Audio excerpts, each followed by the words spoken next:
Olá, pessoal. Bem-vindos a mais uma aula de cálculo 1, de cálculo 2, desculpa.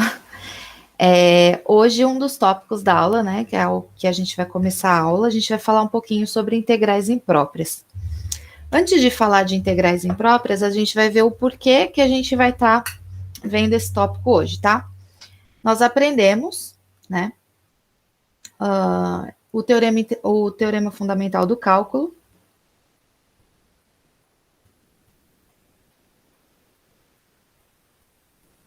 Teorema fundamental do cálculo, que dizia o seguinte para a gente: se a gente tinha uma função contínua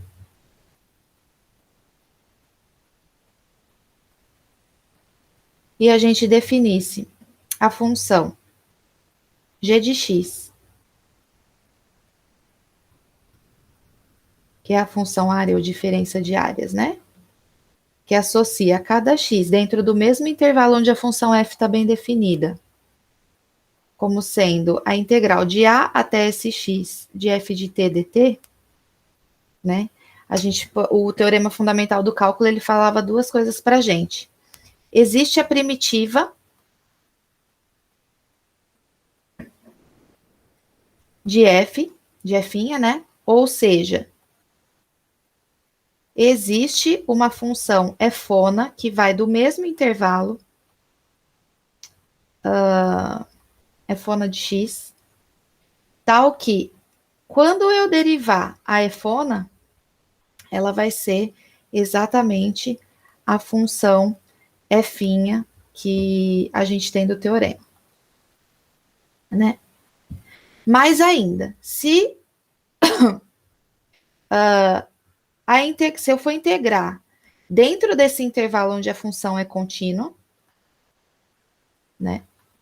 Esse valor aqui vai ser a primitiva aplicada no intervalo AB, que é f de B. F1 de B menos F1 de A. Tá? Então, era isso que falava. Bom, mas o teorema fundamental do cálculo falava para a gente o seguinte: para isso daqui existir, para que o teorema valha, né? Eu preciso que a minha função f' seja contínua, né?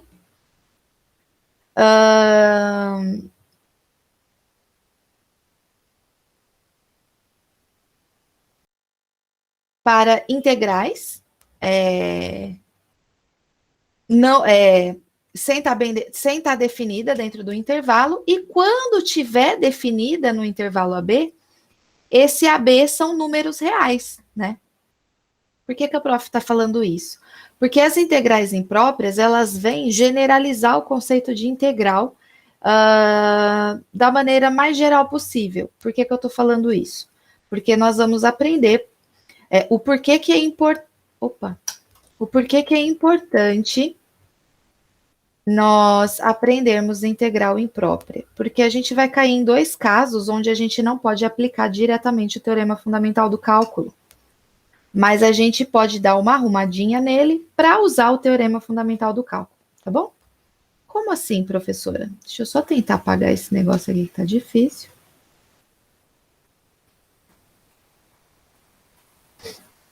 Pronto. Bom, nós vamos aprender que as integrais impróprias, eu vou calcular integrais impróprias em dois casos. O primeiro caso é quando a integral ela tiver menos infinito ou infinito, ou os dois, né? Podia ser A mais infinito, podia ser menos infinito até B de uma função, tá? Ou podia ser tanto infinito e mais infinito aqui. Bom, como eu acabei de falar para vocês, o teorema fundamental do cálculo, né? A ideia de integral definida era aquela generalização do cálculo de áreas ou de diferença entre áreas, né?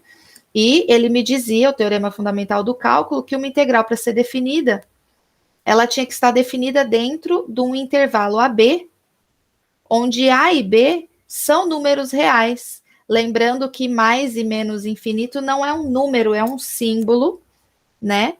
Que simboliza números cada vez maiores, muito grandes ou muito pequenos negativos, né? Bom, então, não poderia, a priori, aplicar o teorema fundamental do cálculo aqui. Não poderia, tá? E aplicar, por exemplo, isso aqui. Então, estaria errado, tá? Então, professor, o que fazer? A gente tem uma coisa muito útil que a gente viu em cálculo 1 juntos, que é chamado limite. E a gente vai conseguir colocar ele aqui na relação, na definição, para a gente poder usar o teorema fundamental do cálculo. Então, a priori, não podemos usar o teorema fundamental do cálculo, porque a integral imprópria, num dos casos dela, ela não está satisfazendo uma das condições do teorema fundamental do cálculo, que é a existência de primitivas para integrais ou não definidas por nenhum intervalo, ou quando for definida por um intervalo, os extremos desse intervalo tem que ser um A e um B, onde esses A e B são valores reais, são números, tá? Então, por isso que nesse caso de ter ou menos infinito, ou ter o mais infinito, ou ter os dois dentro da integral, eu já não podia aplicar direto, tá? O teorema fundamental do cálculo. Segundo, a receitinha do bolo do teorema fundamental do cálculo me falava o quê? Que para eu poder garantir a existência de uma primitiva, de uma integral definida ou não, eu precisava fazer o quê? Eu precisava que a função fosse contínua dentro do intervalo que nós estaríamos trabalhando. E o segundo caso da integral imprópria é quando eu tiver um intervalo AB, onde existe um C dentro do AB, ou pode ser um dos extremos também, tá? Então, deixa eu fechar aqui. Tal que f de C não é contínua, ou não está bem definida, tá?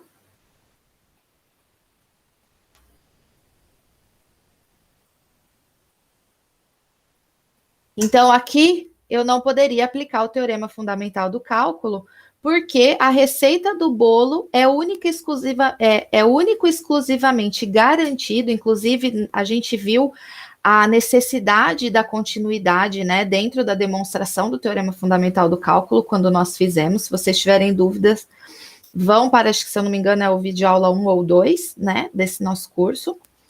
E a gente vê lá a necessidade, né, a importância da garantia de que a função fosse contínua para demonstrar e garantir a existência da primitiva. Então, seria outra coisa aqui que nós não poderíamos, a priori, já aplicar o teorema fundamental do cálculo direto.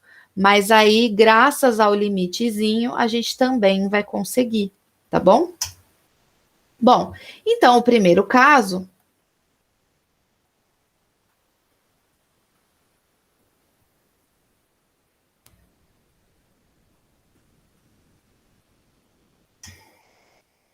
vão ser os casos da forma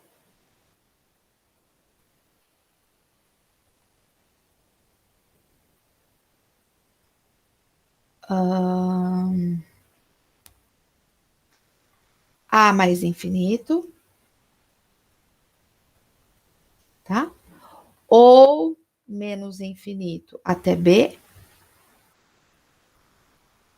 ou pode ter os dois, tá? Pode aparecer os dois. Então, vou enumerar aqui: 1, 2 e 3. O 1, gente,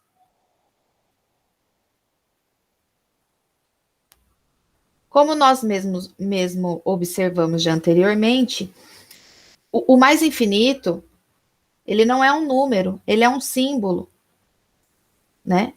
E ele está querendo dizer o quê? Que eu estou indo do intervalo cujo extremo começa no A e ele toma valores muito grandes, muito grandes, e não para mais, né?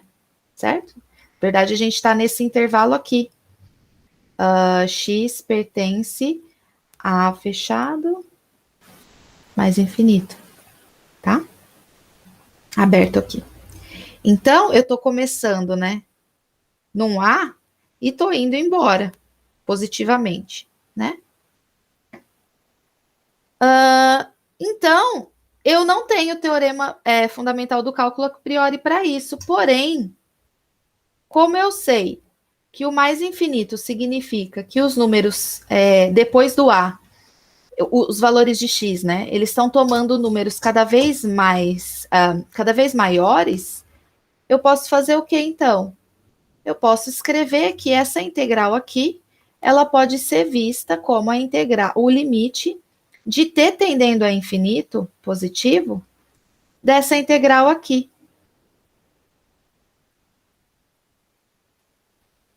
E aí o que acontece? Para t maior ou igual que a, partir do a e vai embora, né? A partir do a e vai embora. Ou seja, eu tirando a responsabilidade desse cara ser infinito, eu estou falando que t é qualquer número cada vez maior, mas é um número. Então, gente, o que eu posso fazer agora? Para esse cara aqui, independente de qualquer valor t maior ou igual que a, independente de qualquer valor real t maior ou igual que a, eu consigo resolver essa integral pelo TFC. Só que essa integral aqui, né? Eu vou, como essa função, ela vai ser contínua nesse intervalo AT, eu vou poder calcular a primitiva pelo TFC. Aqui eu não estou calculando o limite ainda, então eu estou carregando ele. Esse cara aqui, ele vai estar no intervalo de A a T, né? Para T maior ou igual que A. Então, isso aqui vai ser o limite de T tendendo a mais infinito, de f de T menos f de A. Ora, essa função f(, ela é uma função, né? Como eu acabei de falar, em função de T. Então, essa diferença aqui vai estar em função de T, vai ser uma função na variável T. Então, eu posso calcular o limite depois que eu tiver isso. Entendeu? Massa, né? Então, na verdade, o nosso cuidado é que, primeiro, antes de eu resolver isso daqui, e a única coisa que a gente tem até agora para resolver isso é o teorema fundamental do cálculo, então eu tenho que deixar nas condições do teorema fundamental do cálculo. Veja, um teorema, ele não é feito à toa. As hipóteses do teorema, eles não são colocados lá à toa. Por isso que nós, ao demonstrarmos um teorema, nós usamos as hipóteses que estão sendo dadas, né? Então, não é qualquer coisa que a gente coloca lá de hipótese. Todas as hipóteses colocadas dentro de um teorema,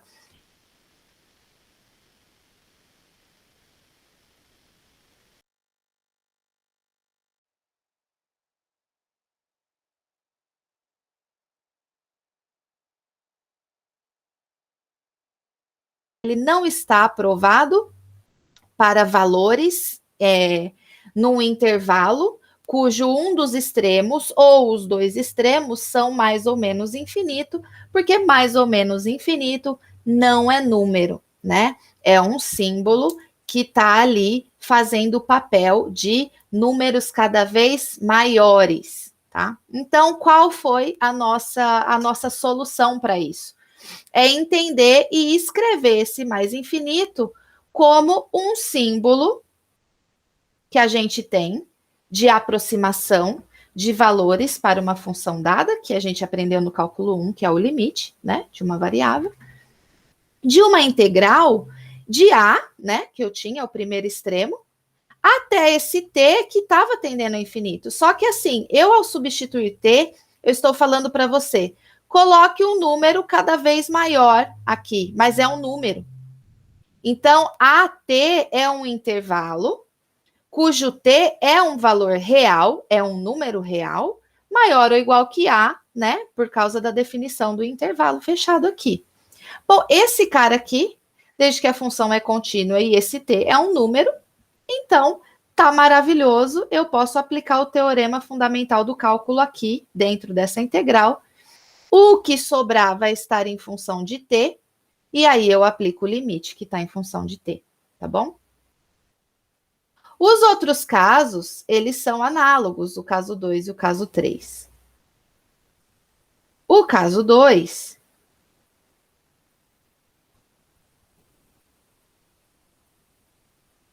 O caso 2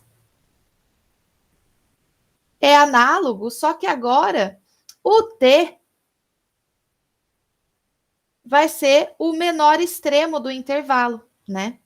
Então, eu posso escrever como limite de t tendendo a infinito da integral de t até b de f de x dx. Assumindo aqui, tá, gente, que a função é contínua dentro desse intervalo,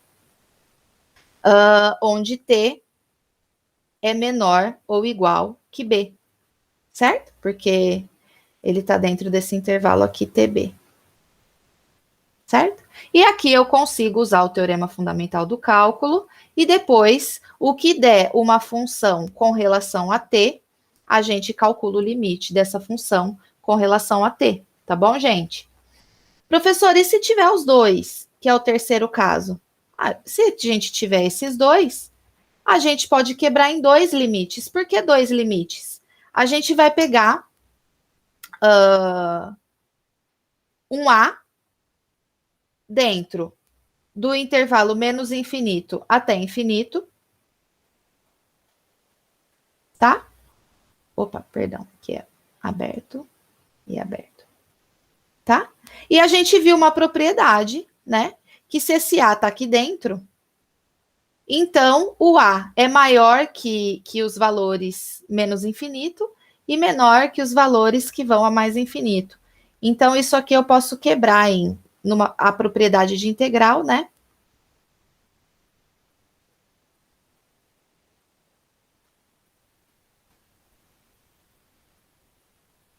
Certo, gente? E fazer o quê? Esse cara aqui, a gente coloca dentro de um limite de t tendendo a menos infinito, de t até a, mas esse daqui vai ser um limite, eu vou pôr s, tá? Só para diferenciar desse t, s tendendo a mais infinito, de a s f de x dx. E aí vocês resolvam os limites, tá? Bom, como essas integrais impróprias, elas são definidas como limites, faz sentido eu falar agora que uma integral diverge ou converge. Uma integral vai convergir, assim como lá no limite que a gente aprendeu no cálculo 1, se esse limite existir e valer um valor real, né? Lembra que nós vimos isso? E para isso, lembra que o limite à esquerda e à direita tinha que valer, toda aquela coisa lá, né? E eu vou dizer que uma integral, então, diverge se ela for algum dos limites, ou os dois forem para infinito, tá bom? Ou não existir, tá bom? Isso significa não existir, significa que se você pegar um dos limites, calcular a esquerda e a direita do ponto que você está estudando, e ele já divergir, ou esses limites laterais forem diferentes, então significa que não existe o limite.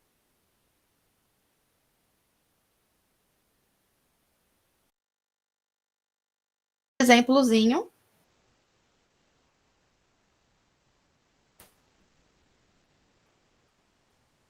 que nos diz o quê? Por exemplo, vou calcular, a integral de 1 até mais infinito de 1 sobre x quadrado dx. Bom, isso daqui, como a gente observou, não podemos aplicar o teorema fundamental do cálculo ainda, então é necessário a utilização do limite. Se vocês calcularem direto, tá errado.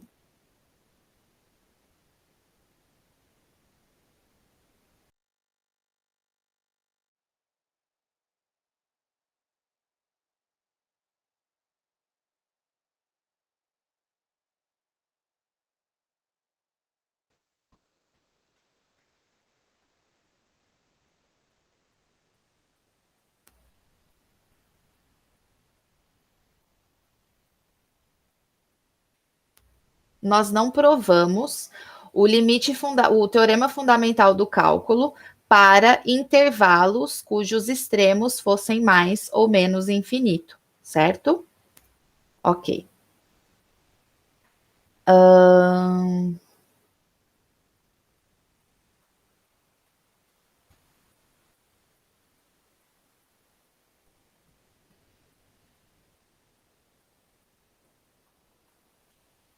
Deixa eu só fazer uma coisa aqui, parar a apresentação. Vou começar de novo a apresentação, porque deu uma caidinha aqui. E eu tenho medo que não esteja espelhando a minha tela para vocês novamente. Agora está. Ok. Bom, então eu tenho que colocar nas condições do teorema fundamental do cálculo, ou seja, de forma que o teorema fundamental do cálculo seja aplicável, tá? Essa função aqui, ela só não está bem definida, lembrando, né? Não está bem definida em x igual a zero, né? Mas o x igual a zero, ele não faz parte do intervalo 1 mais infinito, né? Ele está fora. Então, não tem problema. Então, 1 sobre x quadrado, ela é contínua, né? Vocês podem testar. Lembrem-se que uma função f de x é contínua em P, se e somente se o limite dessa função para x tendendo a P tem que ser igual a f aplicada em P, né?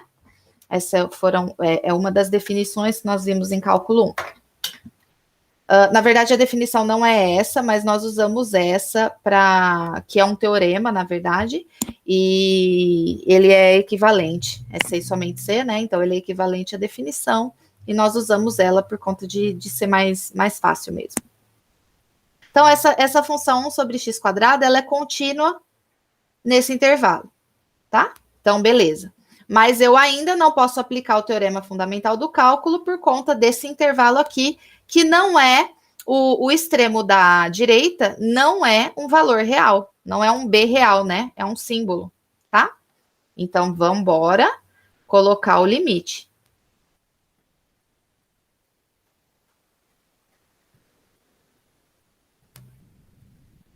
Bom, dentro do intervalo 1t, para qualquer t maior ou igual que 1, para qualquer número real maior ou igual que 1, essa função é contínua. Então, para essa integral aqui que está dentro do limite, eu posso aplicar o TFC agora. Agora sim está aplicável. E eu vou usar porque é a única ferramenta que eu tenho para calcular, tá? Limite de t tendendo a mais infinito. Então, primeiro eu resolvo a primitiva aqui. Isso daqui, gente, lembrem-se que 1 sobre x quadrado é a mesma coisa que x a menos 2. Então, a primitiva vai ser menos 2 mais 1 sobre menos 2 mais 1, no intervalo 1 até t, para t maior ou igual que 1, né? Certo? Bom, resolvendo aí, ainda dentro desse limite, vai ser x a menos 1 sobre menos 1 de 1 até t. Estou fazendo todos os passos, tá bom? Limite de t tendendo a mais infinito. Isso daqui é menos 1 sobre x de 1 até t, né? Limite de t tendendo a mais infinito. Aqui vai ficar, primeiro você aplica a primitiva no t menos a primitiva no 1, né?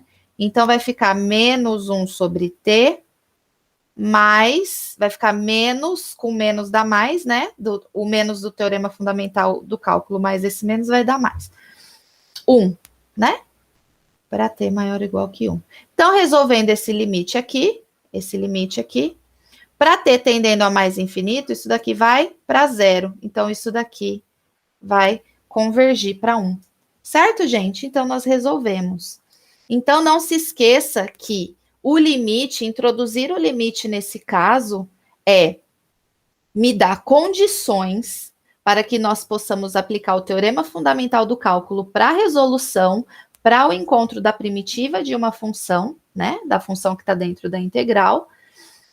Porque a única ferramenta que nós temos agora é o teorema fundamental do cálculo. Então, eu tenho que deixar nas condições onde esse teorema é aplicável. Então, lembrando que se vocês esquecerem de colocar o limite antes, a questão está errada, porque nós não temos comprovado, nós não temos provado o teorema fundamental do cálculo para intervalos cujos extremos vai ser ou menos infinito, ou mais infinito, ou os dois, ok?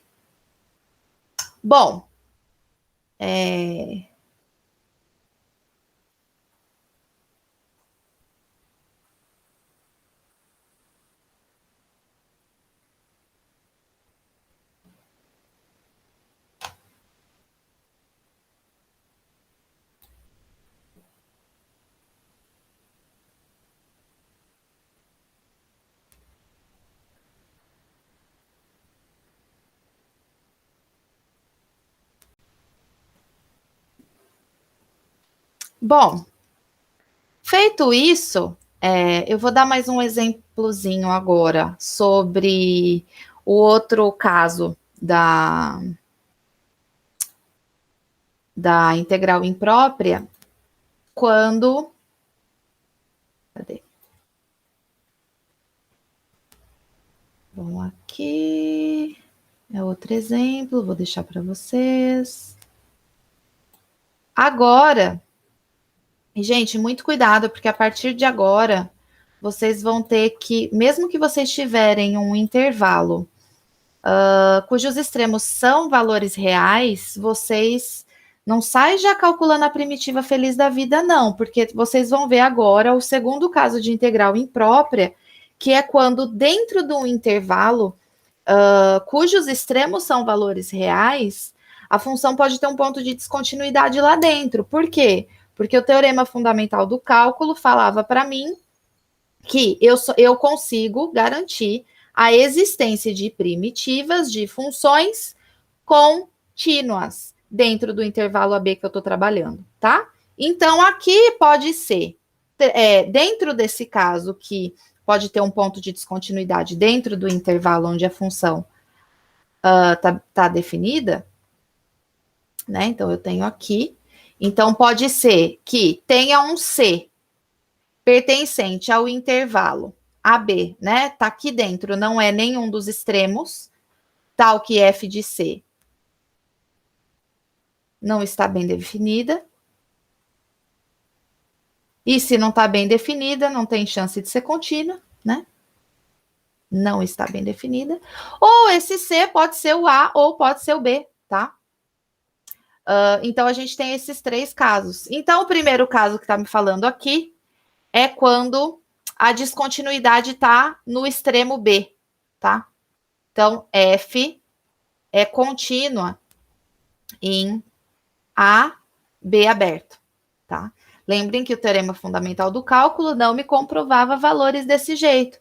Bom, mas não tem problema, porque eu posso definir essa função aqui, essa integral, com limite também. Eu posso pegar, se eu tenho a função dentro do intervalo AB, né? E eu tenho um ponto de descontinuidade da f aqui, porque ela está aberta aqui, né? O que eu posso fazer? A função, ela tá bem definida, né? Pela esquerda. Eu tenho pontos aqui, chegando bem próximos de B, onde a f está bem definida. Pela direita não faz sentido, porque eu não tenho pontos do domínio da função aqui em f, tá? Por isso que aqui eu vou definir como limite de T tendendo a B pela esquerda, porque eu preciso de pontos onde a F é aplicável, né? Onde ela é contínua, da integral de A até T de F de x dx, tá? Se eu tivesse que a função era descontínua em A, ou seja, o ponto de descontinuidade aqui agora,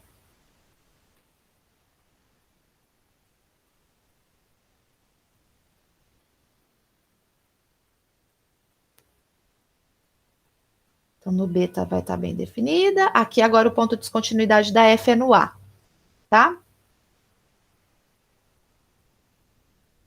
Essa integral aqui vai ser o quê? O limite, posso escrever através de limite. Veja, com T tendendo a pela direita. Por que pela direita? Porque pela direita eu vou ter pontos dentro do domínio onde a F é aplicável. Aqui pela esquerda, não, tá? Então, eu pego o A pela direita dessa integral aqui, de t até b de f de x dx. E aí eu posso aplicar. E por fim, professor, eu posso ter onde a f é descontínua nos dois pontos, e eu quebro em dois limites, que nem nós fizemos o outro, ou eu posso colocar o C dentro do AB, né? Dentro do AB. Ou seja, f não é contínua num valor C que não é nem o extremo A, nem o extremo B. Então, essa integral, então, se C está... Se o C pertence ao AB aberto, ou seja, não é nem o A nem o B, tal que f de C não está bem definida, ou seja, não é contínua, tá? E eu quero a integral de A até B dessa função. Aí eu aplico de novo o C. Está dentro desse intervalo aqui. Eu quebro em duas integrais. De A até C. De C até B. Ah, professora, mas aí eu vou tá com os problemas. Vou nos extremos agora e a gente acabou de colocar limites para a esquerda e para a direita, né? De T tendendo a C pela esquerda, de A até T, f de x dx, mais o limite, agora eu vou pôr um S, de C pela direita, de C até T, de C até B, f de x dx e calcula, tá? Lembrando, gente, que para ver se isso converge ou diverge, como são dois limites, se vocês encontrarem que um dos limites já converge, ou que já diverge, então isso não tem chance de convergir, né?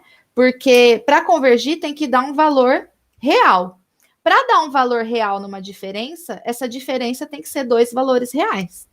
Se um já está dando infinito, ou não existir, então não tem chance de convergir mais ele inteiro, tá bom? Porque são dois limites diferentes, tá? E aí vocês dão uma olhadinha nos outros exemplos. Tem bastante exemplo aqui. Tem uns exemplozinhos no James também, tá bom?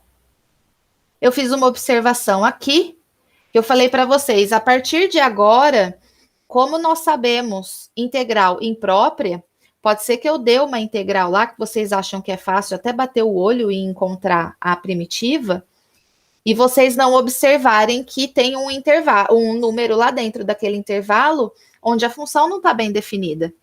E aqui eu falo para vocês tomarem esse cuidado, nessa atenção, porque eu dou um exemplo de uma integral dessas, calculo da maneira correta por integral imprópria, tá? E calculo sem observar que, por exemplo, nessa função 1 sobre x menos 1, essa função não está bem definida para x igual a 1, e x igual a 1 está dentro do intervalo 0,3.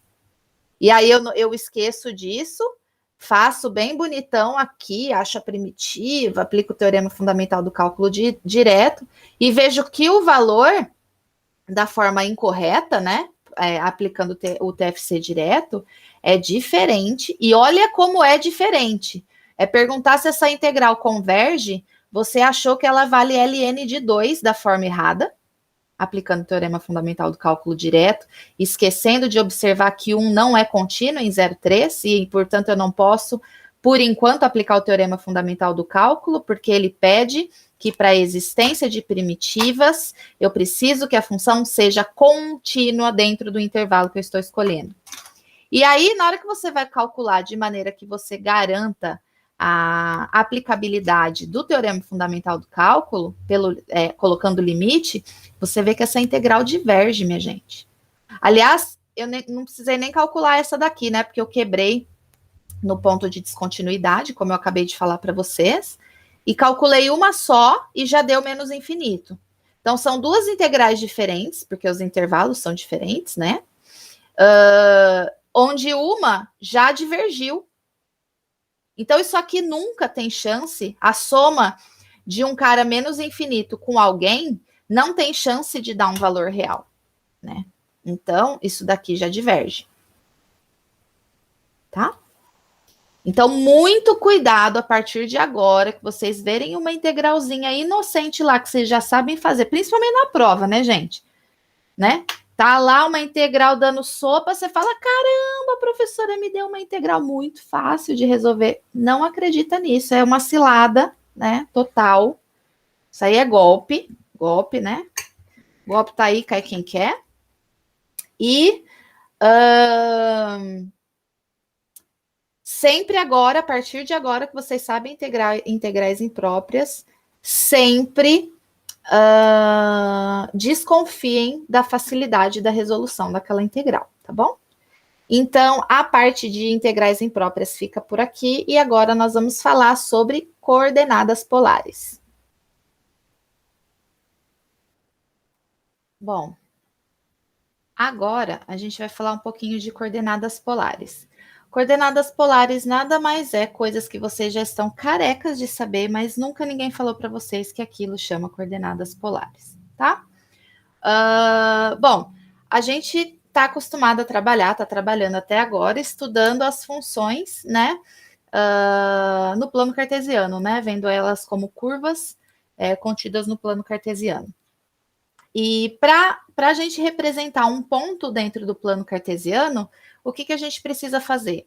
A gente tem o eixo Y, a gente tem o eixo X, eles são perpendiculares, né? Então, aqui eu tenho o R cartesiano R, no caso, que aqui é uma reta R, aqui é outra reta R. E para a gente pegar um ponto P no plano cartesiano, como que a gente representa esse cara? A gente representa ele por duas coordenadas, né? Uma dupla, né? Onde a primeira coordenada é um x0 no eixo X e a segunda coordenada é o y0 no eixo Y, e assim a gente tem um ponto no plano cartesiano. Aqui a gente vai ver uma outra maneira de representar um plano. A gente vai ver também, depois que a gente estiver acostumadinho a mexer com essas coordenadas, não no plano cartesiano, mas sim em coordenadas polares, nós vamos ver até que existe uma relação do plano cartesiano, né? E com esse plano polar, vamos dizer assim, esse eixo polar, que a gente vai ver. Na verdade, a gente já sabe isso também. Nós já tiramos essa relação, nós usamos isso muito em física, mas nunca ninguém falou assim para vocês, parabéns, prazer, isso aqui é coordenada polar, tá bom? Então, a professora vai falar hoje para vocês isso e vai acabar com isso. Então, aqui, a gente vai esquecer o plano cartesiano, a gente vai fingir que a gente não conhece isso, zerou a vida aqui, tá? E a gente vai construir um ponto em coordenada polar, e nós vamos precisar só de um eixo. Como assim, professora? A gente vai fazer num eixo só? A gente vai escolher um ponto que a gente vai chamar de origem, ou zero, e saindo desse ponto, essa origem, que eu vou chamar de polo, ou origem, vai sair, na verdade, um semi-eixo, tá? Que é esse eixo aqui, do lado direito, depois da origem, ou do polo, tá? E aqui eu vou pontilhar, para ser o simétrico dele, tá bom? Então, esse aqui é chamado eixo polar, tá? Bom, para representar um ponto no plano, usando só a origem e esse eixo polar, nós vamos precisar de duas coisas. Então, para esse ponto P aqui, tá? Ai, que P feio. Para esse ponto P aqui, eu vou precisar de um ângulo para chegar até ele. Ó, e assim, a gente vai colocar nosso cotovelinho no eixo, na origem, e pôr o nosso braço do lado do eixo polar. Então, imagina que o nosso braço, tá? É o eixo polar. E o nosso ombro tá? Tô pegando o braço direito, tá, gente? E aí, o nosso ombro é a origem, tá? Para trás do ombro não tem nada, é pontilhado, tá? Bom, a nossa origem, na verdade, vou fazer melhor. Imagina que a origem é o cotovelo, tá? O polo origem é o cotovelo. E para frente, no sentido dos nossos dedos, é o eixo polar. Para trás, o outro pedaço do braço, o antebraço, é a parte pontilhada, tá bom? Então, você vai encostar o seu cotovelo na origem e vai tomar a parte do seu braço que tem a mão, tá? Como sendo o eixo polar. Então, na hora que você levanta, você está criando o ângulo, né? Certo? Na hora que você levanta seu braço com o cotovelo fixado, tá? Então, a gente vai caminhar no sentido, a gente pode caminhar no sentido anti-horário, no sentido horário, tá? Criando um ângulo. Criando um ângulo, tá? Teta. Porque eu preciso, para pegar esse ponto aqui, eu preciso sair da origem, tá? Vou rotacionar um teta e andar um R para chegar nesse ponto, tá? Essa distância R. Então, ó, a partir da origem, é sempre a partir da origem, tá, gente? A partir da origem, eu vou andar um teta, tá? Vou andar um teta e caminhar um R para pegar e representar esse ponto. Esse ponto aqui vai ser o ponto que depende de R e teta. Tá bom? E aí, como eu disse para vocês, é só isso. Isso daqui é um ponto P em coordenada polar. Só isso. Só isso. Não precisa chorar, tá? Bom, mas o que que acontece? Para pegar esse ponto P, eu poderia falar assim para vocês. Essa é uma maneira única de eu representar esse ponto P? Que eu acabei de pegar? Aqui, a resposta é não. Por quê? Porque para pegar esse ponto aqui, que depende desse R e desse θ, eu ia falar assim para vocês, me dê uma outra representação. Alguém podia fazer assim, ó. Ah, eu queria chegar nesse ponto através desse ângulo, rotacionando aqui no sentido horário, e esse R aqui, tá? Então, esse ângulo beta.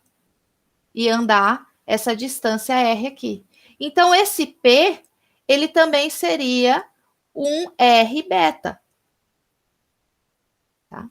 Então, para o mesmo ponto em coordenada polar, eu posso encontrar maneiras diferentes de chegar nele, diferente do plano cartesiano, porque o plano cartesiano, para cada ponto, existe uma única coordenada para ele, né? Que é o x0, y0. Então, a gente já está tendo diferenças aí entre coordenadas polares e plano cartesiano, né? Vou falar o plano polar, vamos dizer assim.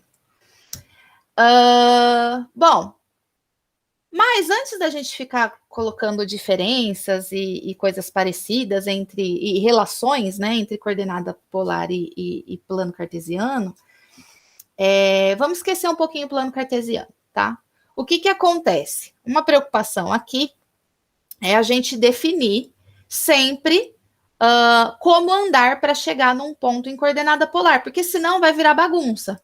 O Joãozinho vai andar no sentido anti-horário para chegar no ponto, a Mariazinha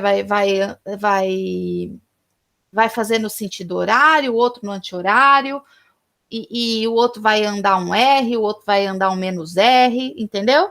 Então, para não acontecer isso, nós vamos definir o seguinte: todo mundo junto, na mesma canção, seguindo as mesmas instruções, tá? Por quê, gente? Se eu não faço isso, na hora da prova, eu dou lá um negócio para vocês calcularem, vocês vão entrar em pane, porque um vai dar um valor, o outro vai dar outro, o outro vai dar outro, vocês vão ficar loucos, entendeu? Então, se a gente fizer da maneira, se a gente seguir, definir um padrão para todo mundo, não vai ter susto, tá bom? Então, eu tenho a origem, o eixo polar, tá? Eu vou falar para vocês que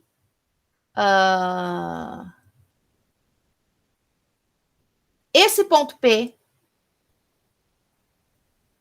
tá? Dado por um R e um θ,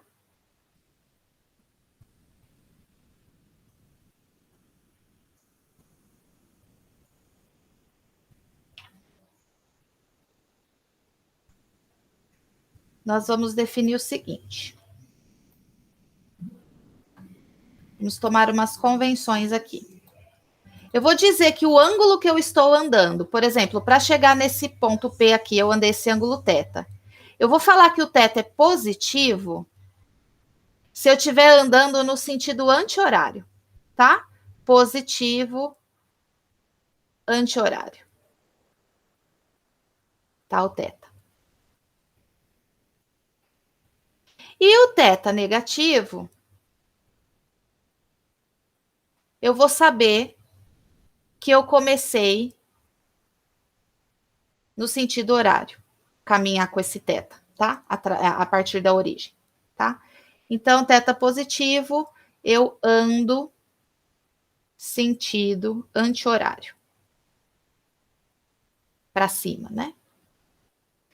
Θ negativo, eu ando sentido horário. Tá? Eu vou falar para você que um R vai ser, o R vai ser positivo. O R vai ser positivo se ele estiver do mesmo lado que o ângulo que você está.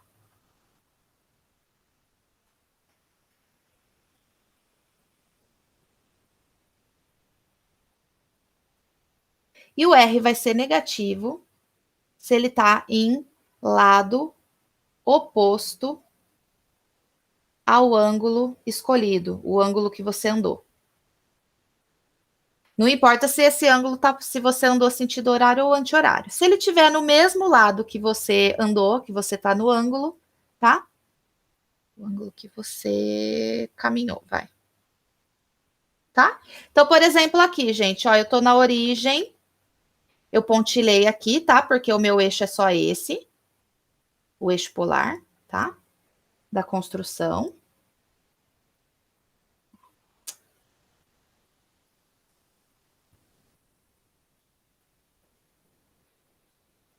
E, ó, esse R, nesse caso, e esse θ que a gente andou lá, ambos vão ser positivos. Por quê? Porque eu andei θ no sentido anti-horário e caminhei R e o R está do mesmo lado que o θ, tá? Professora, como seria o R negativo, então? O R negativo, ele tem que ser o mesmo valor, com o sinal trocado, só que para ser R negativo, eu tenho que estar no lado oposto do ângulo que eu escolhi. Então, se o ângulo que eu escolhi é esse θ, que ele está aqui, se esse aqui é o R, então para ser menos R, eu tenho que pegar esse cara e refletir ele do lado oposto. Tá vendo? Menos R. Então, gente, esse ponto aqui, por exemplo, é o ponto menos R com o mesmo θ que eu escolhi, tá? Então, θ positivo e esse negativo é o do R, assumindo que o R aqui é positivo, porque ele está do mesmo lado, tá bom? Então, o que isso me diz, minha gente? Me diz que um ponto tem várias representações. Tem várias representações, tá? Por exemplo, assim, esse ponto, vou pegar aqui, ó. Esse cara aqui, origem, eixo polar, tá? Eixo polar, tá? Esse ponto aqui, R, ele pode ter a representação R θ, né? onde R aqui no caso positivo, θ positivo, porque está no sentido anti-horário. Porém, eu poderia andar beta, esse beta, tá? R.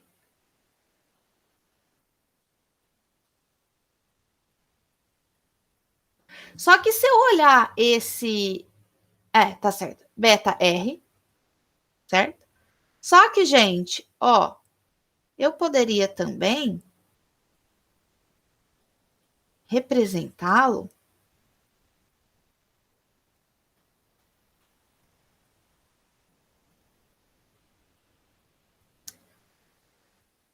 esse é o menos R θ. Sabendo que eu andei aqui θ, né? E esse cara aqui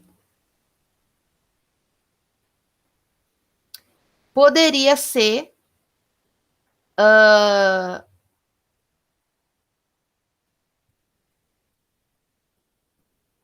menos beta, menos R, que é o oposto, tá? Então, a gente consegue muitas representações, tá? Diferente lá do plano cartesiano. Então, por exemplo, vamos dar um exemplo aqui. Quero representar o ponto 1, 5π sobre 4, tá? Como coordenada polar, né? Que é o que a gente está testando. Então, o que a gente tem? Um ponto e um semi-eixo. É o que está tendo, a gente que lute, tá? O eixo polar aqui, tá? Só para vocês se acostumarem, tá, gente? Estou colocando, mas não precisa ficar escrevendo eixo polar, não. Eu quero R igual a 1, θ igual a 5π sobre 4. Gente, 5π sobre 4 está positivo, né? Aqui, não tem nenhum sinal de menos, tá? 5π sobre 4 é o quê? O π é 180.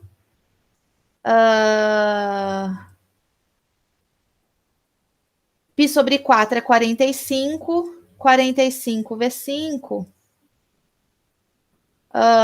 225, né?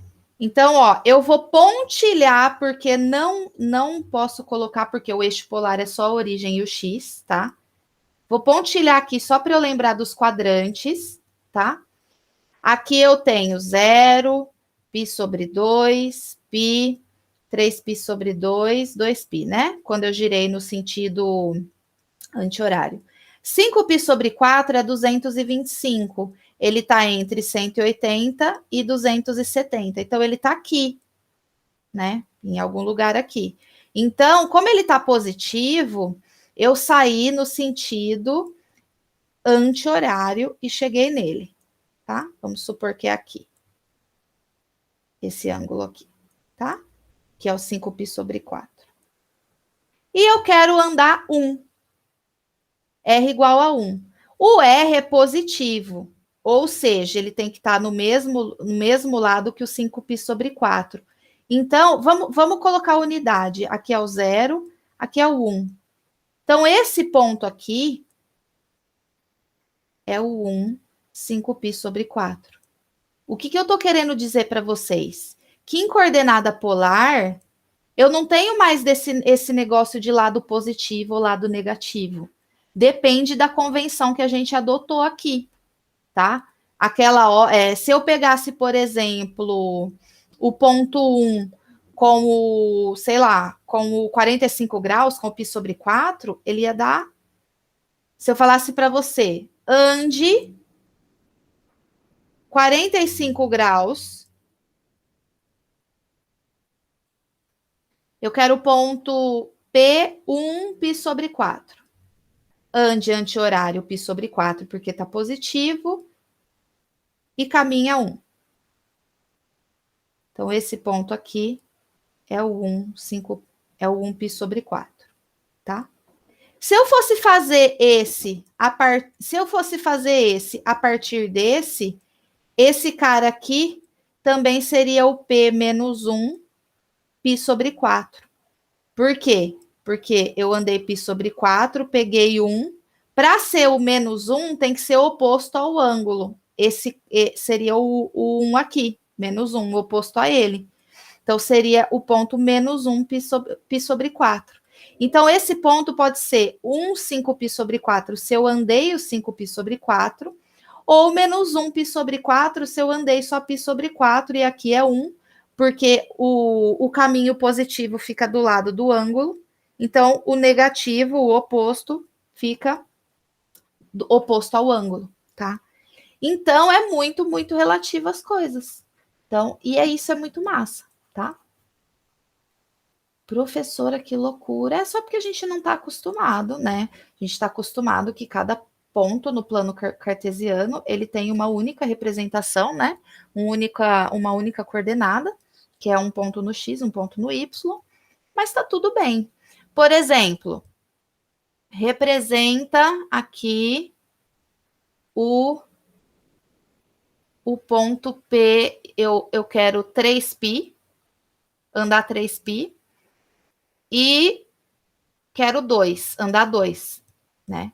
Então, eu tô aqui, ó, na minha origem, a partir da origem, sempre da origem, eu, ó, dei uma volta que é 2π, tá? Que deu 2π.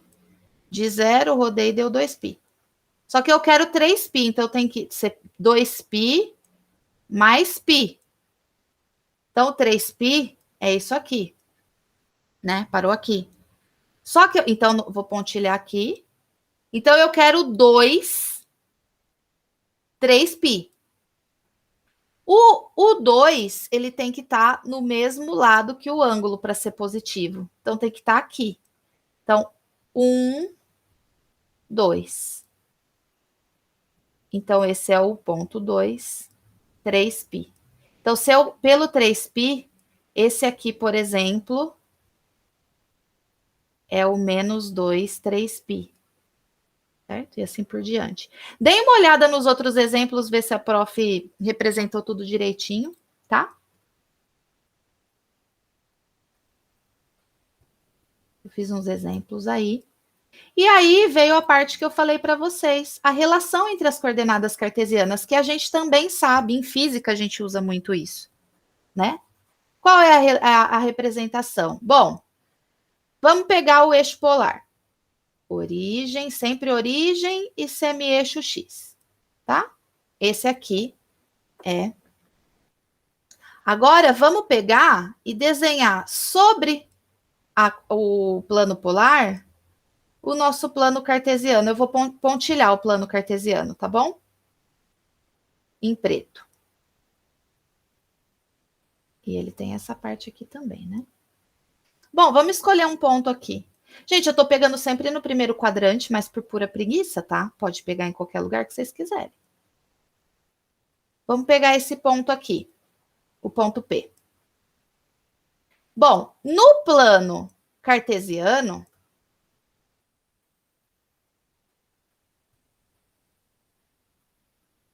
eita!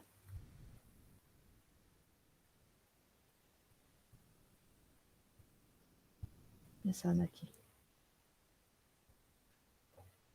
No plano cartesiano, em pretinho, eu tenho uma única coordenada x, y, para esse ponto. Tá? Por outro lado, pelo plano, então o P, no plano cartesiano, o P é o P que depende de x, y, tá? No plano polar, o P, ele depende de um R e de um θ. Eu vou pegar tudo positivo, andar anti-horário, tá? Para chegar nele, um θ e um R, certo? Bom, esse valor aqui vale Y. Opa.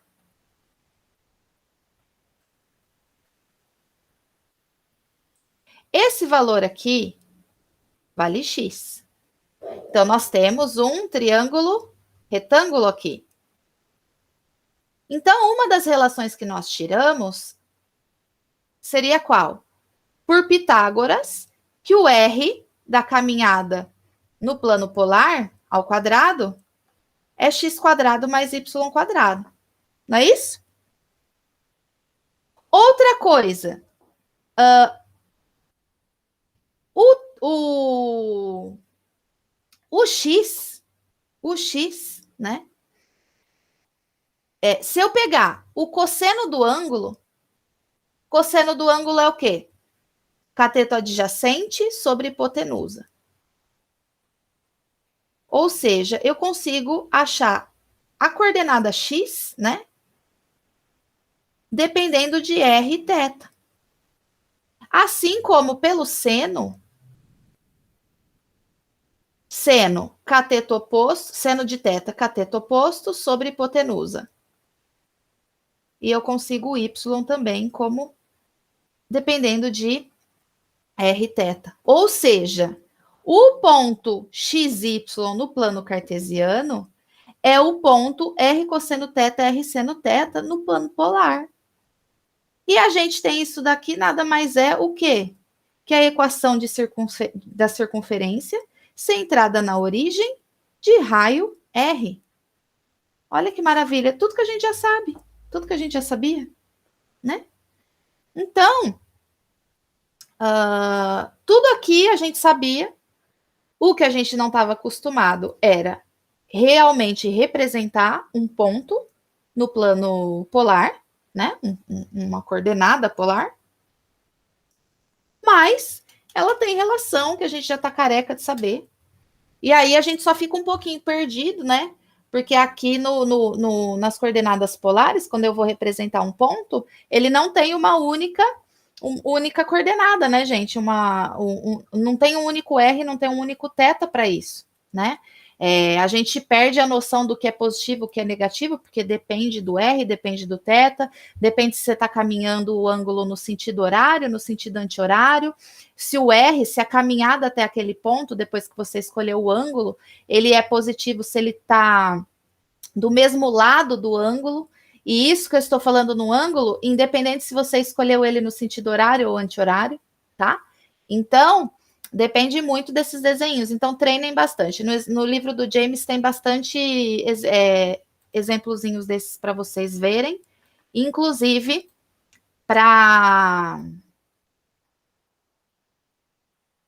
de exemplo e de exercício também complementar, tá bom? Bom, esse exemplo aqui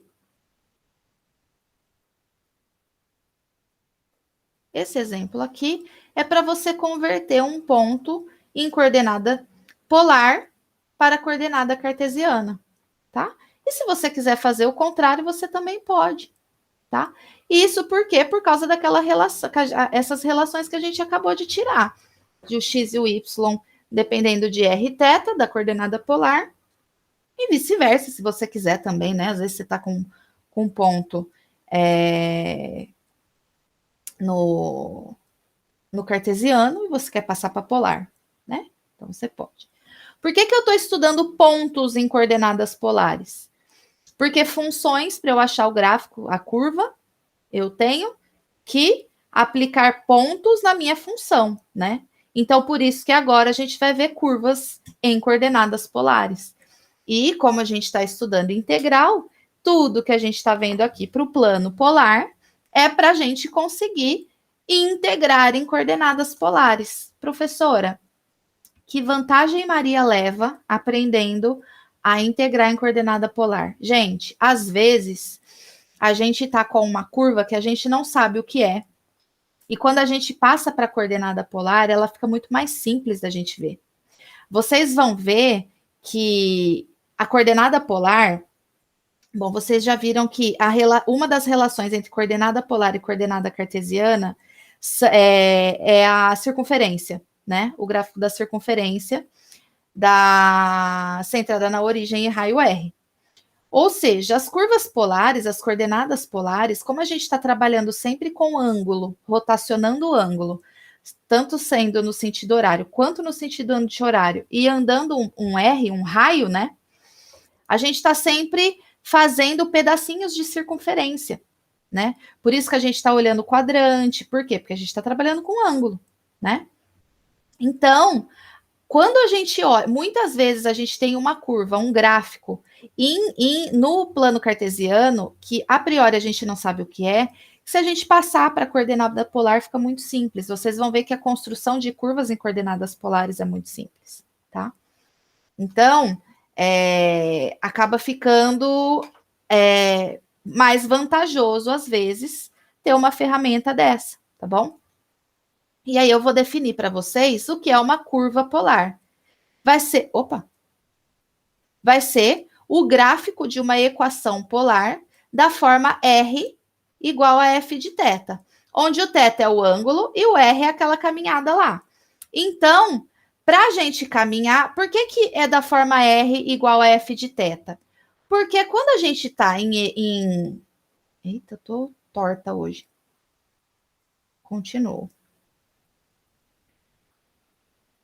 Porque quando a gente está no eixo polar, para a gente caminhar um ponto e chegar num ponto P, para chegar nesse ponto P, antes de caminhar essa distância da origem até ele, eu preciso primeiro fazer uma angulação, ou anti-horária ou horária, de um ângulo θ, ou de um ângulo beta. Certo? Então, gente, o meu R depende da rotação que eu fizer. Então, faz sentido o R ser uma função que depende de θ. Tá bom? Então, para ser possível eu fazer essa caminhada R, eu preciso primeiro rotacionar ou para cima ou para baixo um ângulo.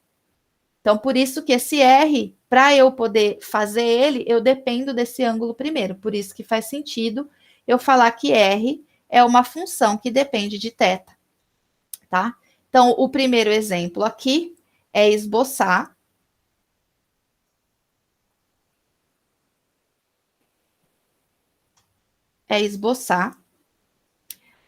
a equação polar R igual a 2. Bom, o 2 é o f de θ. O que você está falando? Que não importa o ângulo que você escolher, você sempre vai caminhar R igual a 2. Então, se você está aqui na origem, no ângulo 0, você vai andar 2. 1, 2. Tá? Se você rotacionar esse tetinho aqui e andar 2, 1, 2.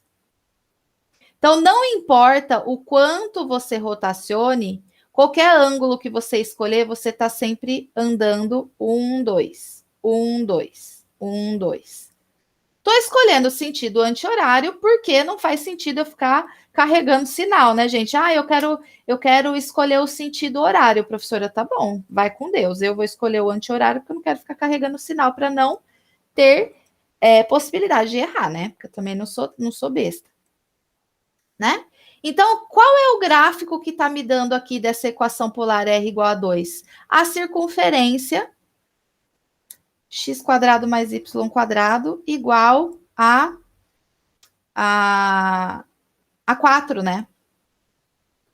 Que o raio é 2. Então, R igual a 2, né? Essa equação polar constante R igual a 2 me dá uma circunferência. Olha só que massa. Eu estou falando para vocês que funções constantes em coordenada polar me dá circunferências. E vai depender do valor da constante. Por que eu estou falando isso para vocês? Porque no plano cartesiano, qualquer valor que a gente escolha em y, a gente pegar a função f de x igual a c em coordenada polar, ela me dá uma reta, né? E qualquer valor x1, x2 que eu escolher, a imagem vai ser o c, não é isso? Então, função constante em coordenadas cartesianas me dá uma reta como curva, né? Como gráfico. Agora, em coordenadas polares, funções constantes me dão circunferências. Olha que massa, gente. É muito lindo esse negócio. Muito lindo mesmo. Quem não acha lindo não tá na sua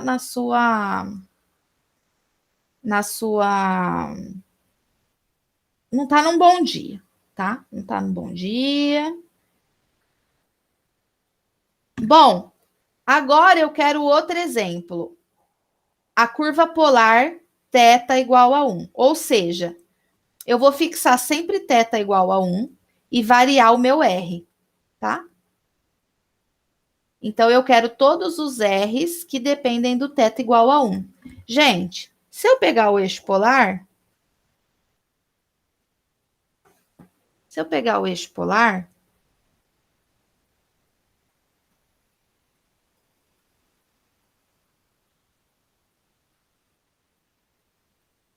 aqui, eu quero o θ igual a 1.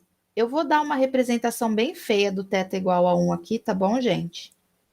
Que pegar 1 em ângulo é tenso. E eu vou rodar qualquer R em θ igual a 1. Então, por exemplo, eu posso pegar o R igual a 1, o R igual a 2, o R igual a 3, o R igual a 4, o R igual a 5 e assim por diante. Posso pegar o R igual a menos 1. Por que o menos 1 aqui? Porque ele está do lado oposto ao ângulo que eu escolhi. R igual a menos 2, R igual a menos 3 e assim por diante. Ou seja, o gráfico, gente, tá torto, mas é uma reta. E eu falo mais para vocês. A única maneira, a gente vai ver isso, a única maneira de uma curva polar dar uma reta é quando a gente fixa o ângulo constante, tá? Se você fixar, por exemplo, no eixo polar, está no eixo polar, e pegar, quer esboçar a curva polar de θ igual a π sobre 2. É esse ângulo aqui, o π sobre 2, né? Que é o 90 graus. Se você pegar R igual a 1, porque tem que estar do mesmo lado que o ângulo para ser positivo.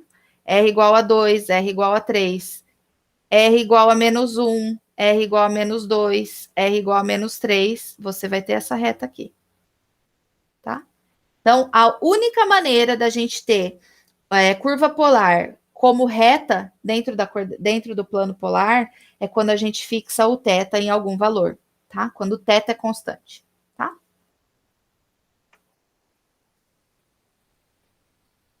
E vocês viram o seguinte, que o massa é que eu estou conseguindo calcular os gráficos, né, das curvas polares, dando valor para θ e para R, né? Coisa que a gente já viu lá em cálculo 1 que não é possível.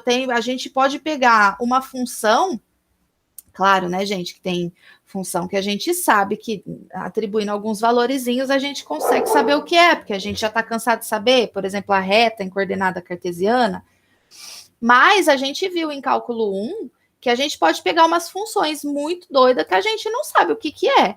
Tanto é que a gente viu toda a teoria de limite, de derivada, de estudo de máximos e mínimos locais, assíntota, ponto crítico, ponto de inflexão, tudo para construir gráfico, não foi? Aqui a gente não precisa disso, né?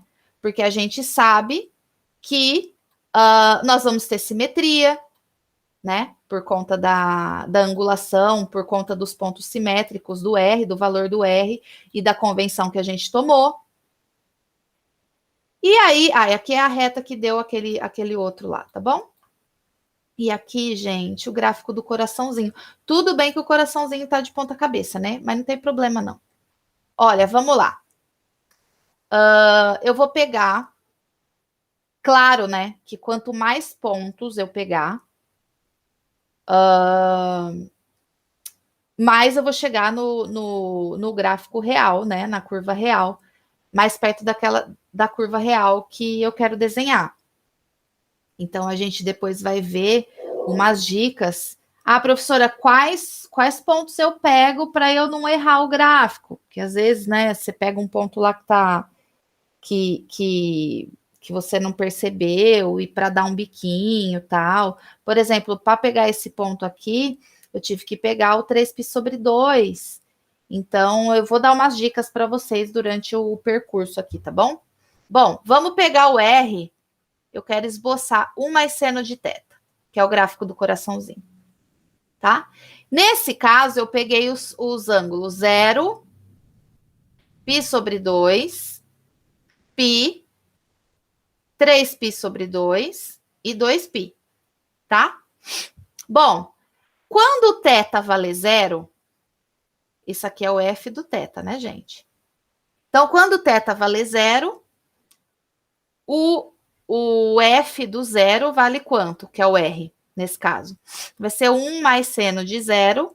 Seno de 0 é 0, então isso aqui vai dar 1. Tá? Substitui normal. Quando for π sobre... então vamos lá. Vamos desenhar, então, o ponto R θ, que é o ponto 1, 0, né? Não esquece que é R θ, não vai inverter aqui, tá? Então, esse ponto 1, 0, ó, 0, o ângulo é positivo, então sentido, né, anti-horário. Mas o 0 é aqui no eixo mesmo, né? Então, o ponto 1, 0 é você não sair desse ângulo aqui de 0 e andar 1. Tem que estar no mesmo lado, o 1 é para cá, então. Então, esse é o ponto 1, 0, tá bom? Quando o ângulo for π sobre 2, vai ficar 1 mais seno de π sobre 2. Seno de π sobre 2 é 1, então 1 mais 1 vai ficar 2, certo? Bom, então quando o ângulo for π sobre 2, então a partir da origem, π sobre 2 é positivo, sentido anti-horário, e for π sobre 2, eu vou andar 2. Então, 1, 2. Vocês definam uma unidade aí para vocês, tá bom? Vocês são livres para fazer isso. Então, esse é o ponto 2π sobre 2. Quando o ângulo for π, a partir sempre da origem, tá? Quando o ângulo for π, vai ficar 1 mais seno de π. Seno de π é 0, então vai ficar 1, o R. Então, ó, olha só. Eu andei a partir da origem, o π é positivo, tá positivo, né? Então, sentido anti-horário. Andei até o π, rotacionei π, né?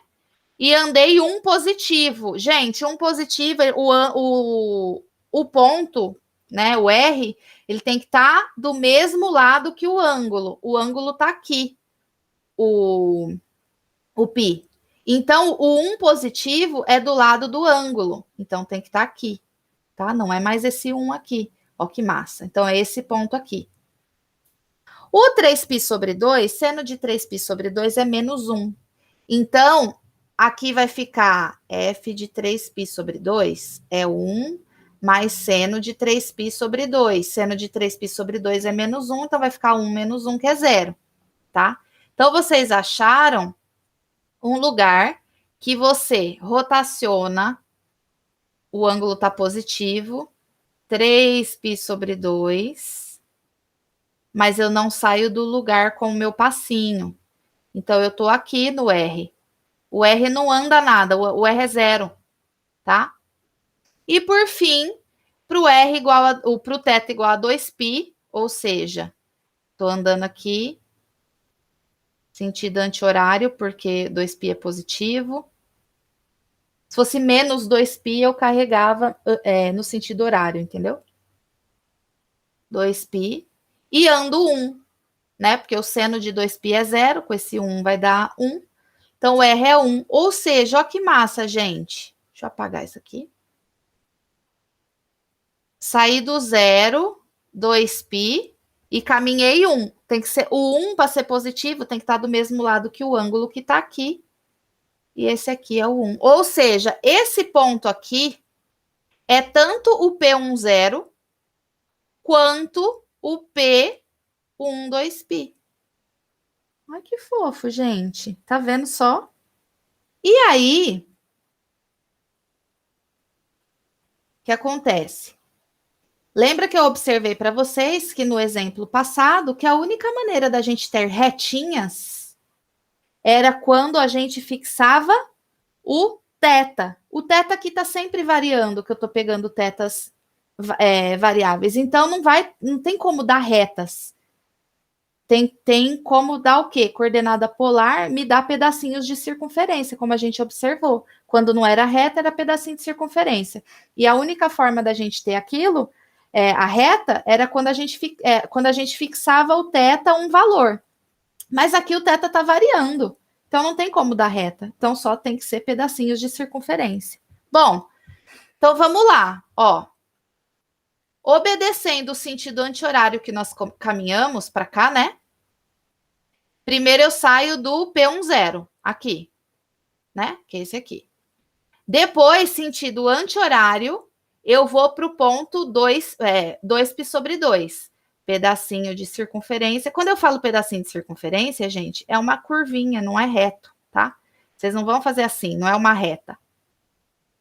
Porque não pode ser, porque o ângulo está variando. Parou aqui, tá? Depois desse próximo ponto, sentido anti-horário, é o ponto 1π, que é esse aqui. Pedacinho de circunferência. Tá? Depois do ponto 1π, ele vai para o 0, 3π/2. Então, daqui eu venho para a origem, pedacinho de circunferência. Por isso, forma essa bundinha.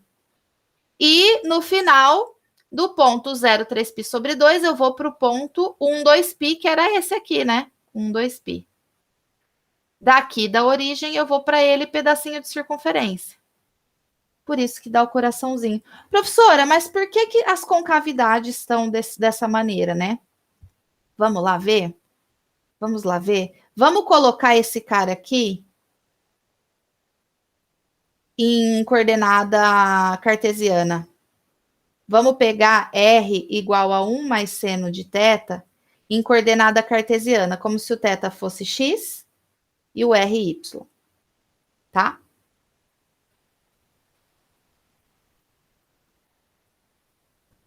Com os mesmos ângulos, claro, né? Eita!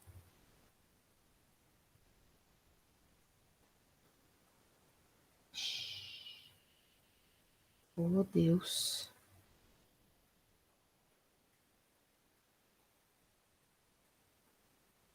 Então, o θ vai ser 0, que eu peguei 0, π/2, π, 3π/2, 2π.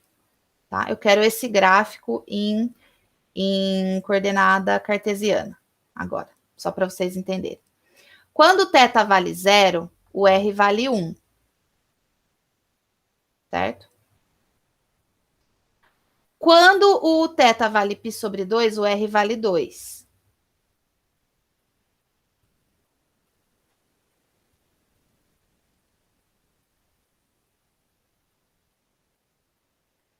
Quando o θ é π, vale 1. Então, nada mais é que eu só transladei o seno, né, gente? Quando o θ vale 3π/2, o R é 0, tá aqui.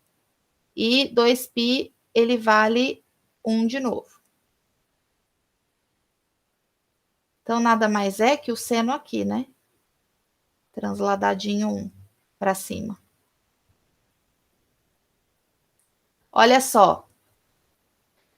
Quando você tá do ângulo 0 para o π/2, que é o que a gente fez para cá, do ponto 1, 0 para o 2π/2, 0, olha aqui.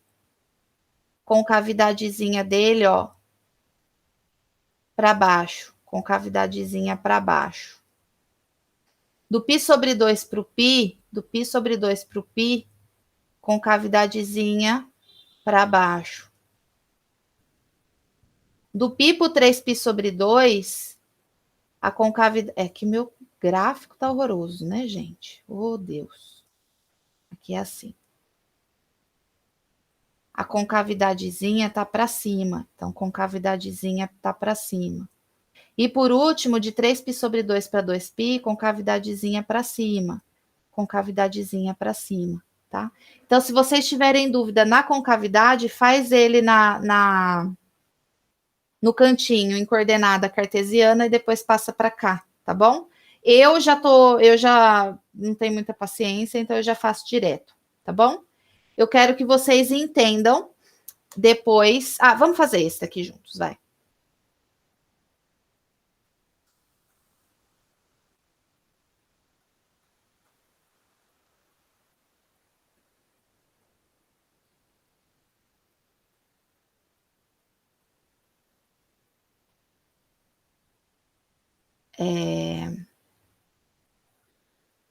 Essa florzinha é a coisa mais linda. Ó, bom, o que que correria... Antes de começar a florzinha, o que que eu corria o risco aqui de fazer um erro? Se eu não pegasse esse cara aqui e estudar onde o R dá zero. Se eu não tivesse colocado esse cara, não ia ter a gente não ia ter enxergado esse ponto. Então, do ponto 1π, a gente iria para o ponto 1,2π. Então, a gente ia fazer assim, sair aqui, aqui, e desse ponto eu ia fazer assim. Ou seja, eu ia ter errado. Então, dica super boa. Dentre os ângulos que você escolher, você tem que procurar quais os ângulos θ, quais os valores de θ, que R seja zero, caso seja possível. Então, esses caras aqui sempre tem que ter, porque são onde vai ter origem, vai fazer biquinho no gráfico, tá bom? Então, pega essa dica aí, viu? E vocês adoram errar isso na prova. Bom, vamos lá. Aqui, eu procurei todos dentro do zero até o 2π, ou seja, numa volta toda, eu procurei todo mundo onde o R é zero, ou seja, onde eu passo pela origem, tá? Dei todos os outros valores. Por exemplo, peguei aqui no primeiro quadrante o π sobre 4 entre o 0 e o π sobre 2.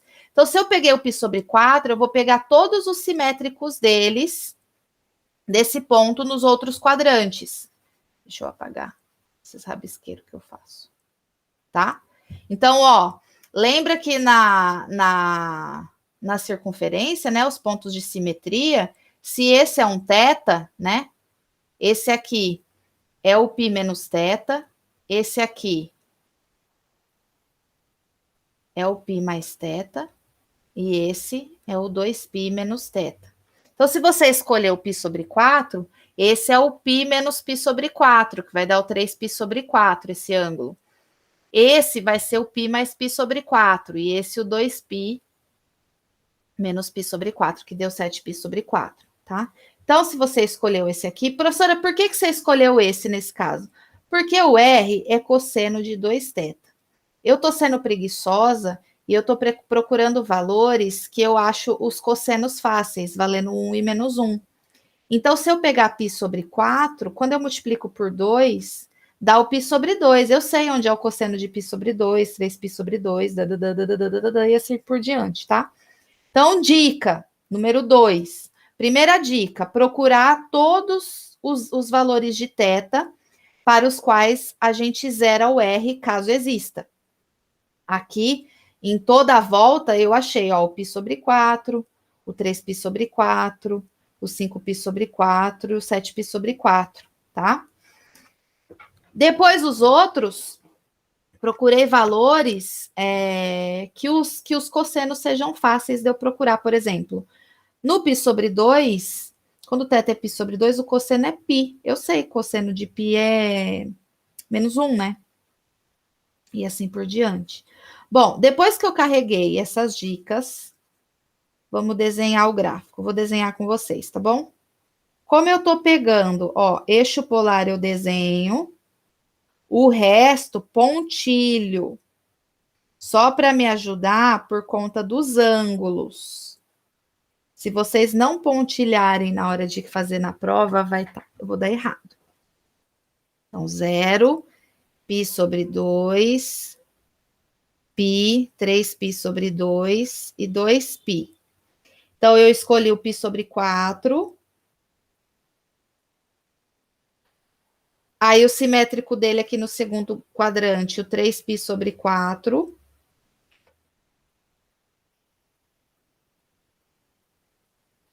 No terceiro e quarto quadrante, aqui vai dar 5π sobre 4 e aqui 7π sobre 4, tá? Então, vamos lá.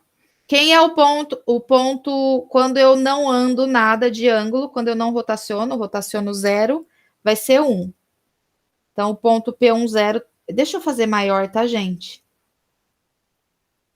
Porque a unidade, vocês podem escolher o tamanho que vocês quiserem, desde que vocês sempre padronizem, tá? Para qualquer um que você escolher. Então, esse aqui é o ponto P10, tá? Depois, sentido anti-horário, porque eu estou escolhendo tudo ângulo positivo, porque eu tenho preguiça, né? E a gente já está com umas complicação aqui, porque a gente não está acostumado com esse plano polar. Ainda se eu quiser ficar complicando mais, vai virar uma saladona, né? Bom, o anti-horário, o próximo é o π sobre 4, né? Vai ser, e R é igual a zero. Então, ele está aqui, né? Esse ponto aqui é o ponto 0 π sobre 4, tá? Depois vem o π sobre 2. Quando eu ando π sobre 2 sentido anti-horário, vai dar menos 1. Ó, então, ó, quando eu ando sentido anti-horário, o π sobre 2 está aqui. Se fosse 1, tinha que ficar do mesmo lado que o ângulo, mas eu quero menos 1. Então, é o oposto. O P menos 1 π sobre 2 está aqui, tá? Tá, depois é o 3π sobre 4, 0. Quando eu ando anti-horário, 3π sobre 4, eu não ando nada de R, só rotaciono. Ele é aqui também, tá? Depois, o 1π, ó, ando até o π. O 1 tem que estar do mesmo lado que o ângulo, então é aqui, 1π. Tá?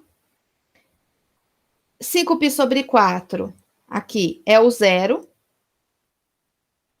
No 3π sobre 2, menos 1. Então, se eu andar até o 3π sobre 2 aqui, positivo, porque está anti-horário, o menos 1 é aqui em cima, porque tem que ser o contrário do ângulo.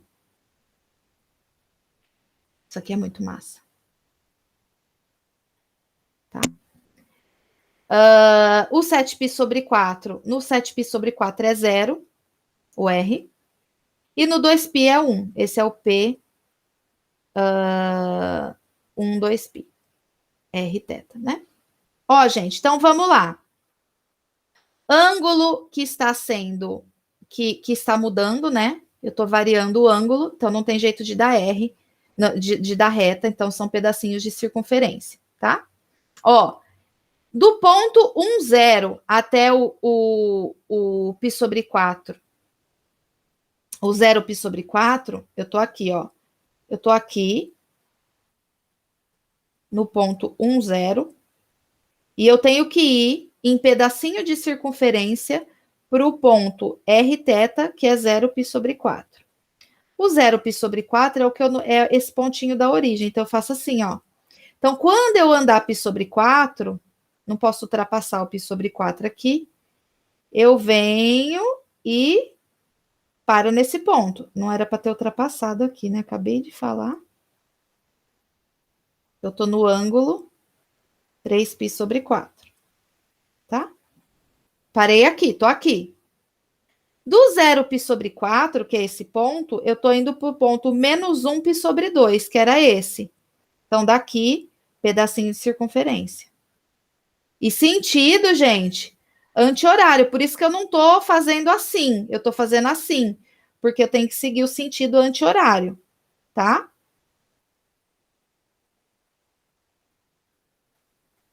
Do ponto menos 1 π sobre 2 que tá aqui, eu tô indo pro 0, 3 π sobre 4, que é a origem. Então, daqui, no 3 π sobre 4, eu tô aqui. Eu tenho que voltar pro 0. Tá? Depois do... Aí eu parei aqui, tô na origem. Tô na origem. No ponto 0,3 π sobre 4, eu vou pro 1 π. Quem que é 1 π? É esse. Então, eu tô na origem e venho 1 π. Tudo pedacinho de circunferência, porque o θ tá variando. Do 1 π, eu vou pro menos 1, 3 π sobre 2. Menos 1. Opa, tá faltando... Ah, não, perdão, gente, perdão. Do 1π que tá aqui, eu vou comer esse aqui, ó. No ponto 0, 5π sobre 4, que é a origem. Então, eu tô aqui, eu volto para a origem. No 5π sobre 4, ó. Esse ângulo aqui, não posso ultrapassar o 5π sobre 4. Tá? Depois do 0, 5π sobre 4, eu vou para o menos 1, 3π sobre 2, que é esse ponto aqui. Então, eu estou na origem, que eu estava no 0, 5π sobre 4 aqui, eu vou no 1, 3π sobre 2. Depois do menos 1, 3π sobre 2, eu vou para a origem no 7π sobre 4. Origem.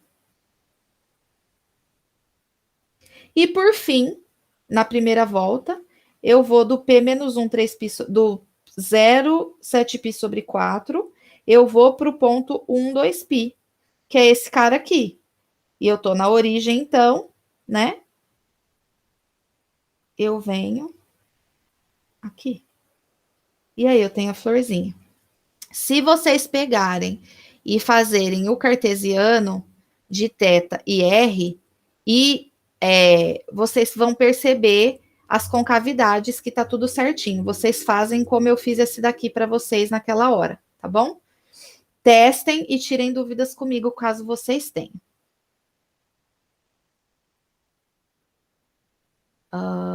Ok. Por fim, dos estudos de coordenadas polares, por que que a gente está fazendo coordenadinha polar, né? Para quê? Para quê? Para quê? Para integrar esse trem. Vocês viram, gente, que a gente tem simetria nos gráficos, então é muito melhor para a gente calcular uma integral aqui quando for possível. Oxi, tá travando tudo aqui. Então, agora, nós vamos aprender a integrar.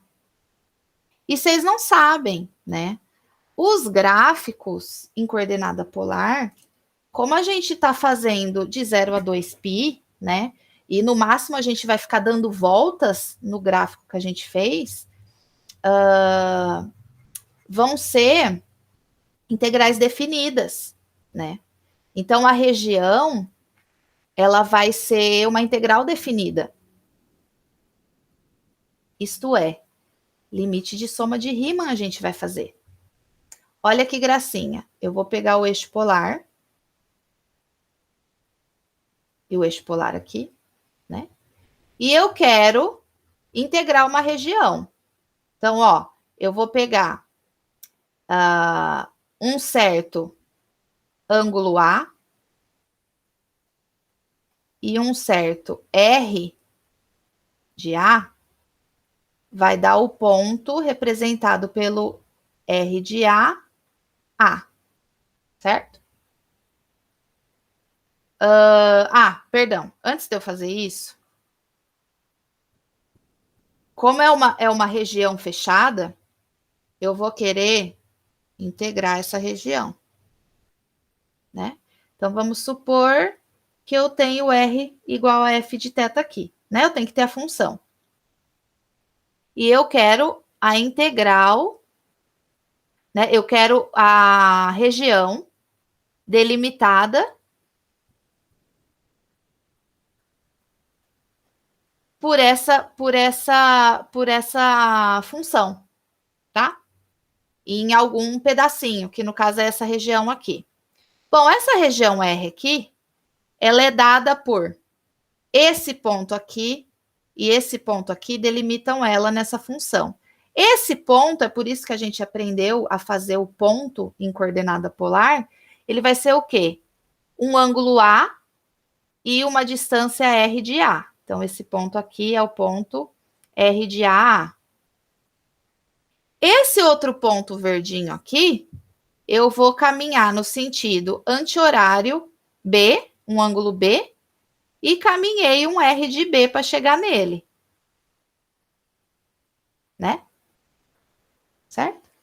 Ou seja, a minha integral vai ser de A até B para dar essa região aqui.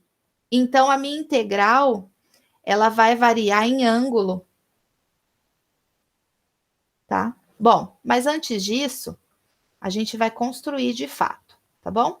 Então, eu quero a área, né, dessa região aí delimitada pelo R igual a F de θ, no θ variando de A até B, tá? Bom, o que eu faço? Deixa eu fazer outro desenho. Bom, eu vou usar esse desenho que tá aqui, o segundo desenho. Notem, gente, que assim como eu fazia lá na integral do limite da soma de Riemann, da integral definida para calcular a área ou diferença de áreas, eu fazia aproximação por retângulos, aqui, como sai tudo da origem, isso daqui está quase um setor circular, ó, né? Essa aqui é R igual a F de θ, certo? É a curva.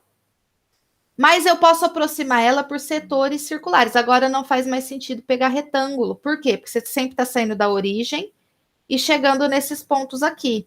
Então, esse vai ser aproximado um setor circularzinho, esse outro, esse outro, esse outro. Depois você soma todos e você vai dar uma região aproximada. Aí você vai ver que quanto mais você dividir, quanto mais você particionar esses ângulos, mais próximo da região, da área da região, você vai encontrar, certo? E aí você tira aquele limite de n tendendo a infinito, que é a partição em n pedaços, né? Então, aqui, gente, eu vou pegar o ângulo AB, né? O ângulo A até o ângulo B. Vou particionar ele em pedacinhos. Notem que esses pedacinhos são aproximações de setores circulares. É o pedacinho de pizza, gente, tá? Ó, pegar esse ponto a esse ponto aqui, é sempre a partir da origem, né? Ó, esse ponto a esse ponto, essa região aqui. Desse ponto a esse ponto, essa região aqui. Depois você soma. Só que você vai pegar setores circularezinhos para fazer a aproximação. Claro que pode ser que você esteja pegando mais ou menos região. Por isso que você só tem aproximação, por isso que tem que jogar o limite, tá? Então, ó, a área do setor circular, eu sei, a área de um setor circular qualquer, de um pedaço de pizza,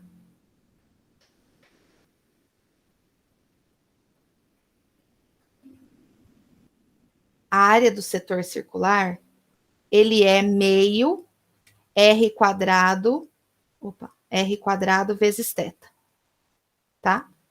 Então, esse aqui, de θi menos 1 até θi, essa areazinha desse setor circular, ela vai ser dada por isso daqui. Por que aproximado? Porque é um pedaço da curva, né? Eu tô lá com a minha curva assim. Eu tô... Eita! Deixa eu pegar aqui. Eu tô com essa minha curva aqui. E eu quero essa região aqui. Desse ponto até esse, eu vou aproximar por um setor circular. Esse, com esse R aqui, entendeu? Então, eu vou aproximar por pedacinhos de pizza. Bom, então, essa região aqui, lembra que a gente tinha o retângulo I? A gente tem a área do setor circular I. É essa aproximação aqui. Só que o R, a gente sabe que ele vem dessa curva, que esse ponto aqui é o R, é o F do θi, né? Por isso que eu substituí aqui.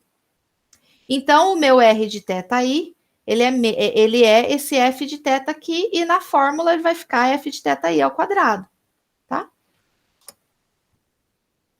Só que aí, eu quero os N setores circularzinhos, os N pedacinhos de pizza para fazer a aproximação.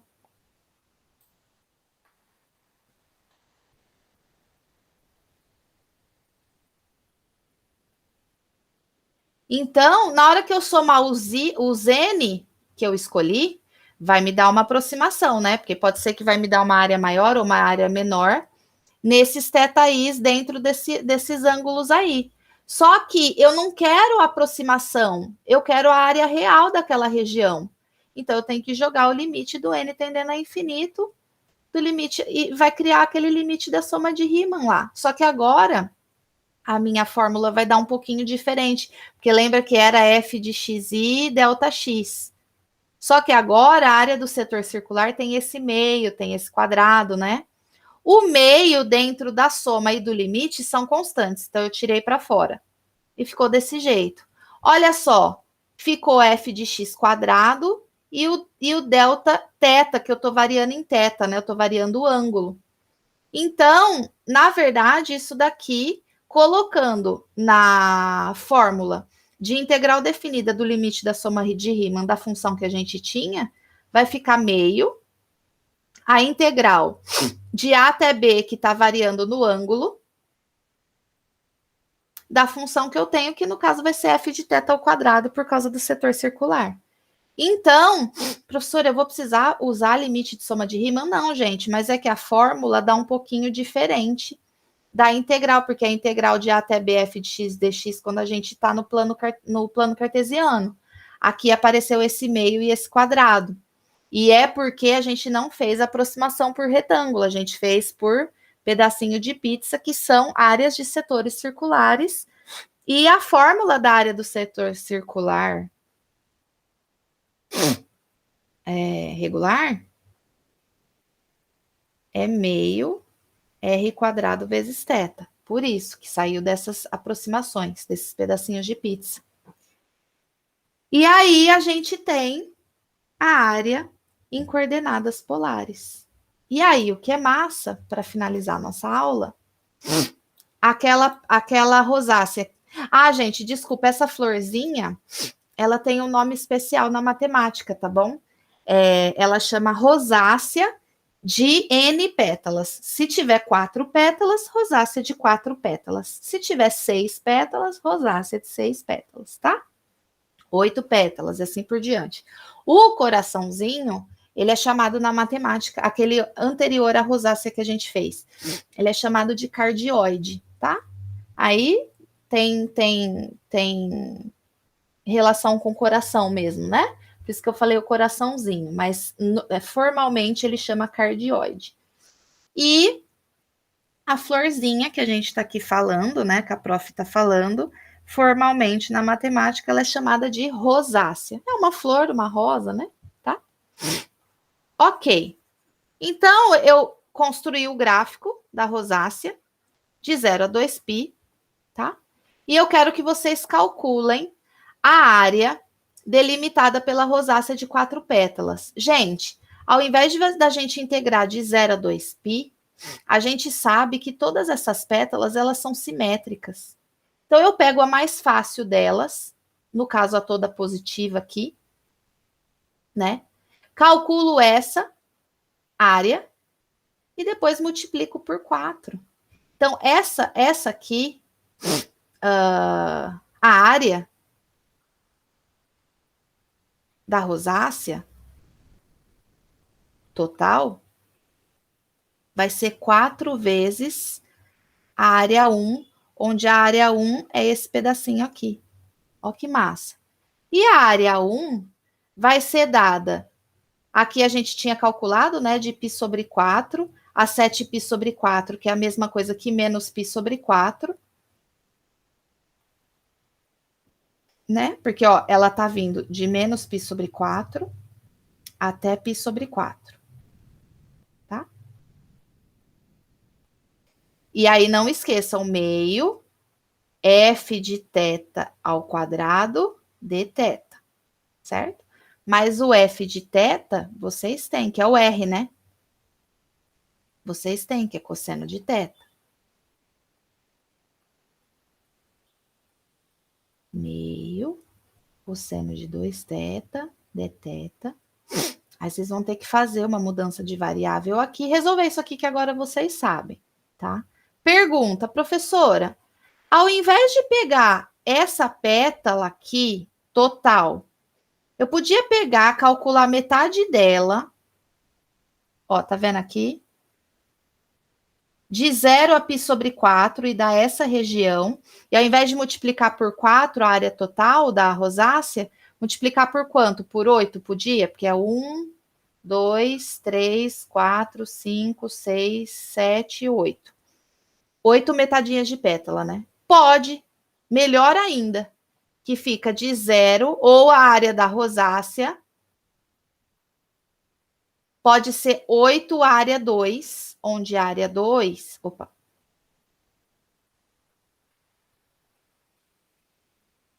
É essa aqui, que é de 0, né? Tá variando no ângulo de 0 a π sobre 4 da mesma. Tá vendo, gente? Que maravilhazinha, tá? Então, eu quero depois... Eu calculo aqui, viu? Não se preocupem. Que tá... Eita, isso aqui... Que tá nas notas de aula de vocês. Eu calculei tudo bonitinho, tá bom? Eu calculei de menos π sobre 4 e multipliquei por 4. Mas vocês podiam fazer de 0 a π sobre 2 e multiplicar por 8, tá bom? Então, ó, tem exercício para entregar. Não deixem para estudar isso aqui de última hora, tá bom? Por favor. E tirem dúvidas comigo depois. Tem muita coisa no James para vocês brincarem, um monte de gráfico, tá? E então, até a próxima aula. Abraços e bons estudos.